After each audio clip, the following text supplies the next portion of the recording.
Scene script. Have you ever wondered how one man's philosophical musings could shape the way we perceive reality today? Enter René Descartes. Born in the early 17th century in La Haye, France, René Descartes grew up in a world on the cusp of radical change. The Renaissance was giving way to the Enlightenment, sparking a revolution in science and philosophy that would forever alter our understanding of the universe. Descartes was right at the heart of it. Raised in a family of lawyers and doctors, Descartes was exposed to a wealth of knowledge from an early age. At just 8 years old, he was sent to the Jesuit College of La Flèche, a prestigious school known for its rigorous curriculum. Descartes was schooled in humanities, philosophy, and mathematics, a blend of subjects that would set the stage for his future endeavors. After his education, Descartes embarked on a career in the military, but it was during this time that he had a series of 3 dreams that catalyzed his philosophical journey. He interpreted these dreams as a divine sign to pursue truth in science through reason. Descartes' philosophy was shaped by the tumultuous times he lived in. The religious wars of the 17th century, the advancements in science, and the cultural shifts of the Enlightenment all played a role in his intellectual development.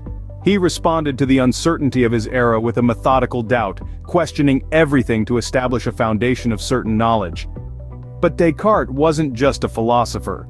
He was also a mathematician and a man of science, exploring the world of numbers and shapes with the same fervor he applied to his philosophical inquiries. His work in mathematics, particularly in developing the Cartesian coordinate system, revolutionized the field and laid the groundwork for modern geometry. Descartes' contributions to philosophy and mathematics have had a profound impact on our world. His ideas have shaped our understanding of reality, the mind-body relationship, and the nature of knowledge itself. His legacy is a testament to the power of a curious mind. Descartes was more than just a philosopher. He was a mathematician and a man of science, forever questioning the world around him. Imagine doubting everything you know to be true. This was the radical approach of Descartes' method of doubt. This audacious method was founded on the idea of questioning the validity of all beliefs, all preconceived notions, all so-called truths. Descartes believed that to establish a firm foundation of certain knowledge, one must first question everything. But how does one go about doubting everything? Descartes' method was systematic and deliberate. He began by doubting the most obvious truths, the physical world around him, the existence of other people, even his own body. He then moved on to doubt the less obvious, such as mathematical truths and logical principles. By doubting everything, Descartes hoped to discard any beliefs that could be proven false and retain only those that withstood the most rigorous scrutiny. This method was not about negation or skepticism, but about seeking certainty. Descartes wanted to find a secure starting point for knowledge. In the world of Descartes, to question was to truly know. I think, therefore I am. A simple statement, yet it forms the bedrock of Descartes' philosophy. This proclamation, known as Cogito ergo sum, is a response to his methodical doubt, where he questioned the validity of all his beliefs. Descartes was searching for an undeniable truth, and he found it within himself, in his ability to think. This statement is more than just a philosophical catchphrase. It's a fundamental point in his philosophy and epistemology. It signifies that our existence is confirmed by our ability to question, to doubt, to reason. In other words, the very act of thinking proves our existence. This notion revolutionized philosophical thought and instigated a shift towards a more subjective understanding of reality. It emphasized the power of individual consciousness and asserted the certainty of one's existence based on their ability to think. For Descartes, the act of thinking was proof enough of one's existence. Mind and body, two separate entities or one and the same, Descartes had a clear stance. He proposed Cartesian Dualism, a theory that fundamentally divided existence into 2 types of substance: res cogitans, the thinking substance, and res extensa, the extended substance. For Descartes, the mind, an immaterial and thinking entity, was distinct from the body, a physical and non-thinking entity. This dualistic perspective had profound implications on the philosophy of mind and science. It raised questions about how the immaterial mind could interact with the physical body, a conundrum that continues to puzzle philosophers and scientists. Descartes' dualism also sparked debates about the nature of consciousness and identity, challenging the notion that our sense of self is solely tied to our physical bodies. In essence, Cartesian dualism set the stage for centuries of discourse, pushing us to explore the mysterious intersection of mind and body. In Descartes' world, the mind and body were fundamentally different substances.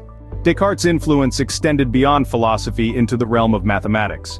He was not just a philosopher with an unquenchable thirst for knowledge, but also a mathematician who sought to express his philosophical insights in the language of numbers and shapes.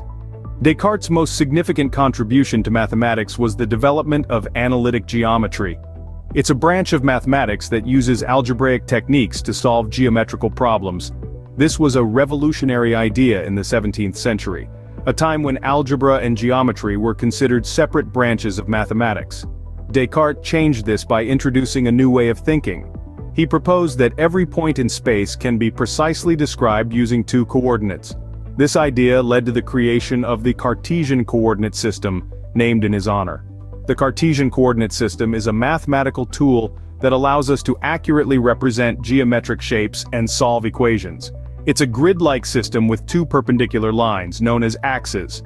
The horizontal line is called the x-axis and the vertical line is the y-axis. The point where these two lines intersect is called the origin, and it's the reference point from which all other points are measured. Every point in this system is represented by an ordered pair of numbers known as coordinates. The first number indicates the position along the x-axis, and the second number indicates the position along the y-axis. This simple yet powerful system allows us to visualize and analyze complex geometric shapes and mathematical functions. Descartes' innovations in mathematics have had a profound impact. They have laid the groundwork for the study of algebraic equations and geometric shapes, and they continue to be fundamental tools in fields as diverse as physics, engineering, computer science, and economics.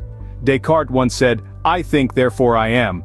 In a similar vein, we might say, "I calculate, therefore I understand." Because through his work, Descartes showed us that mathematics is not just about numbers and equations. It's also about understanding the underlying patterns and structures of the world around us. Descartes' mathematical innovations continue to shape the way we understand and navigate the world of numbers. Descartes' influence on modern philosophy is undeniable. But like all great thinkers, his work is not without its critics. The French philosopher's groundbreaking ideas have left a profound impact, shaping the direction of philosophical thought for centuries to come. His method of systematic doubt and his famous declaration, Cogito, ergo sum, or I think therefore I am, have served as the bedrock of modern Western philosophy. Descartes' radical approach to questioning everything until reaching an undeniable truth laid the groundwork for the Enlightenment, a period that championed reason and individualism. His ideas, particularly his Cartesian dualism and his thoughts on the mind-body problem, have spurred endless debates and discussions, influencing philosophers and thinkers from Immanuel Kant to Sigmund Freud. But with influence comes criticism.